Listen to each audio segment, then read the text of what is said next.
प्यारे बच्चों, reading campaign में आज हम एक बहुत ही मज़ेदार कहानी पढ़ने वाले हैं जिसका नाम है लापता पानी का मामला।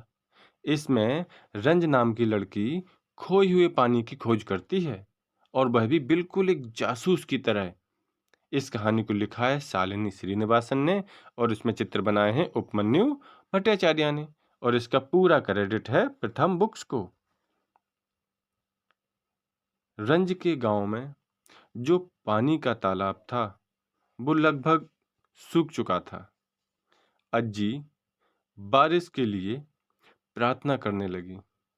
अम्मा ने घर में पड़े सभी बर्तन और बाल्टियों को इकट्ठा कर उनमें पानी भर दिया।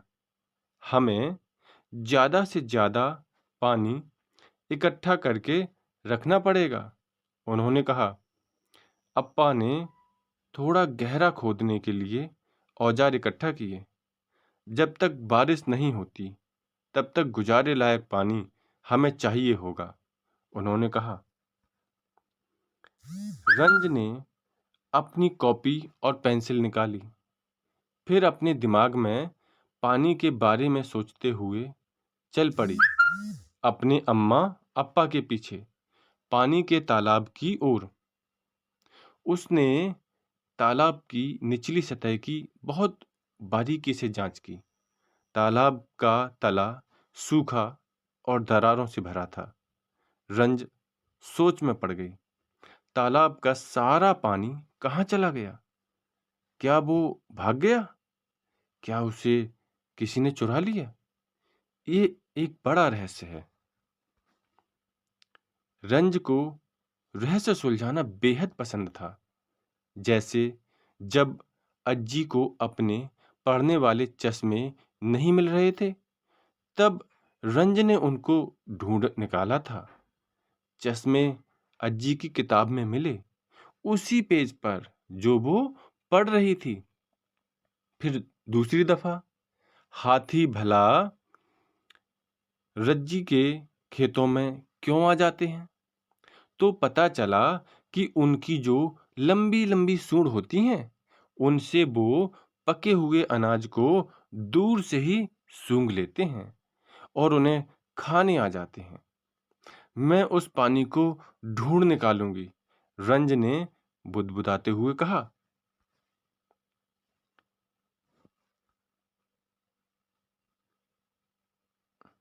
रंज सूखी हुई काई और मरी हुई मछलियों को पार करके तालाब के दूसरी ओर पहुंची।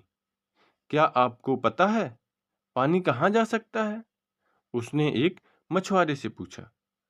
लगता है नीचे की ओर बह गया, मछुआरे ने अंदाजा लगाया।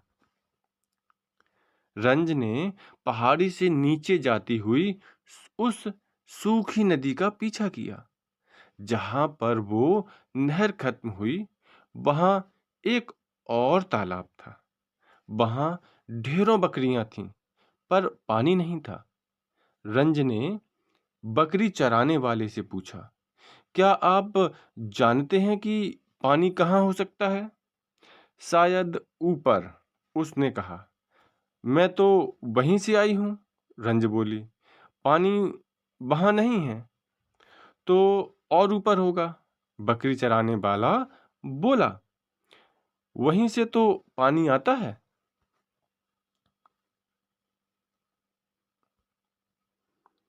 रंज तालाब तक वापस चढ़ी। फिर वो पहाड़ी के थोड़ा और ऊपर चढ़ी, जहां एक और तालाब था। वहां ना तो पानी था, ना पक्षी और ना ही नाव। केवल एक व्यक्ति था वहां। सपना, मुझे पानी कहीं भी नहीं मिल रहा। क्या तुम्हें अंदाजा है कि पानी कहाँ चला गया? रंज ने जोर से आवाज लगाई। वो सपना को जानती थी। वो उसके स्कूल में ही पढ़ती थी। नीचे, सपना ने चिल्लाते हुए जवाब दिया। रंज को एकदम गुस्सा आ गया। उसने अपना पांव जोर से पटका। नहीं, वो चिल्लाई, नहीं है। ना वो नीचे है और ना ही ऊपर।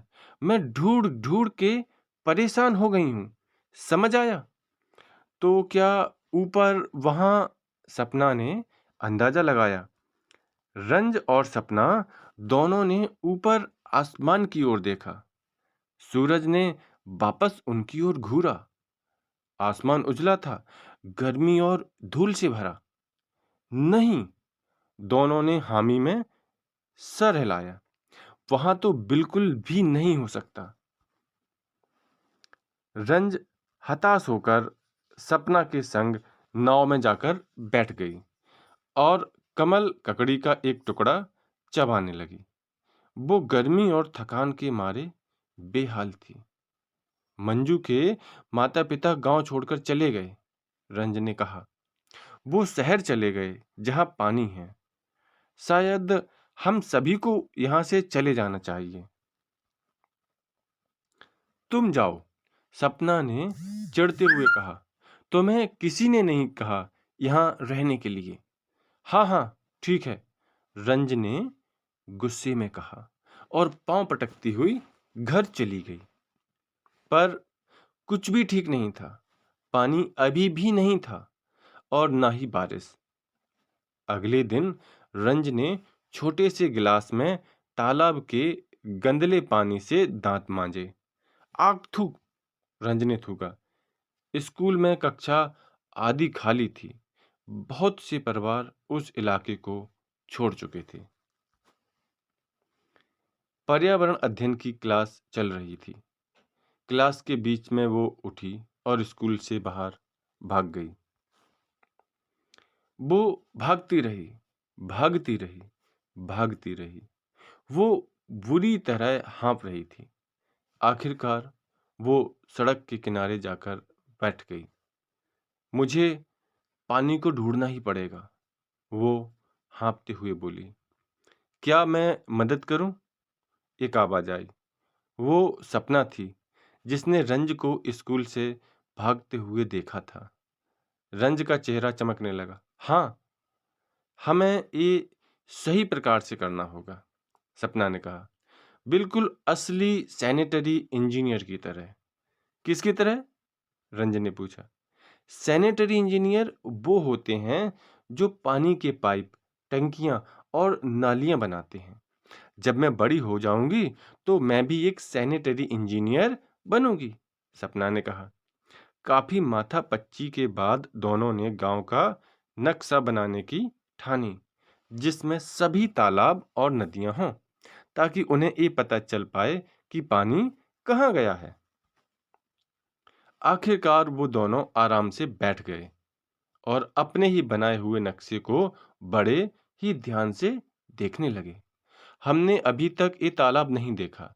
रंज ने बहुत सारे तालाबों में से एक की तरफ इशारा किया। चलो चलें, सपना ने हामी भरी। रंज और सपना दोनों पहाड़ी पर चढ़ने लगे। यहाँ की सरिता भी सूखी थी। शायद हमें स्कूल छोड़कर नहीं आना चाहिए था।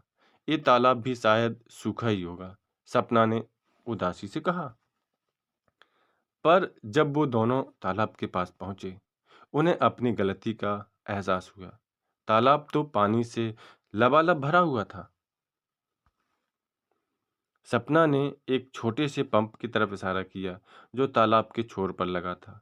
मैंड के ठीक नीचे एक टैंकर था जिसमें सारा पानी जमा हो रहा था। एक आदमी टैंकर के बगल में खड़ा था और निगरानी कर रहा था। रहस्य सुलझ गया, रंज गुस्से में बोली। आमतौर पर रहस्य सुलझाने के बाद जासूसों को खुशी होती है, पर रंज को बेहद गुस्सा आ रहा था। तुम हमारा पानी कहाँ ले जा रहे हो? रंज जानना चाहती थी।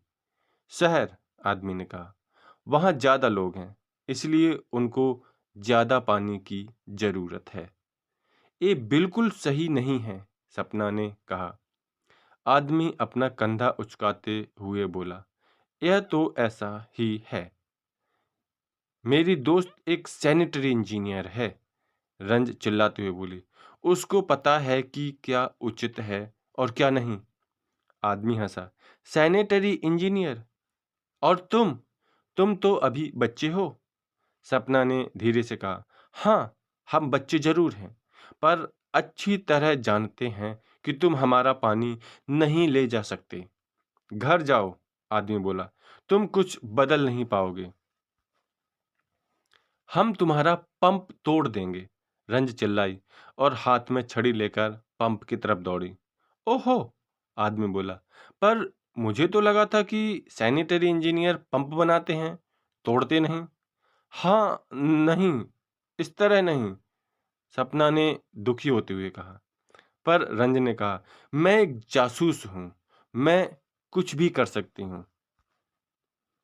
रंज के पास एक बेहतर योजना थी। वो पंप से जाकर चिपक गई। अब तुम इसे नहीं चला सकते। सपना भी भागकर गई और पंप को जकड़ लिया। एक आदमी चिल्लाया। अब वो बहुत गुस्से में था। घर जाओ अपने, उसने कहा। उसी समय घनघोर घटा छा गई। आकाश में जोर से गड़गड़ाहट हुई। बादल गरजने लगे, बिजली चमकने लगी और जोरों से बारिश होने लगी। सपना खिलखिलाकर हंसने लगी। मानसून आ गया। मैं तो घर जा रहा हूं, तुम जाओ ना जाओ, टैंकर वाले आदमी ने कहा। बारिश होती रही, होती रही, होती रही। तो बच्चों, ये कहानी कैसी लगी? आपको रंज और सपना की जासूसी कैसी लगी? आप जरूर कमेंट करके बताइए।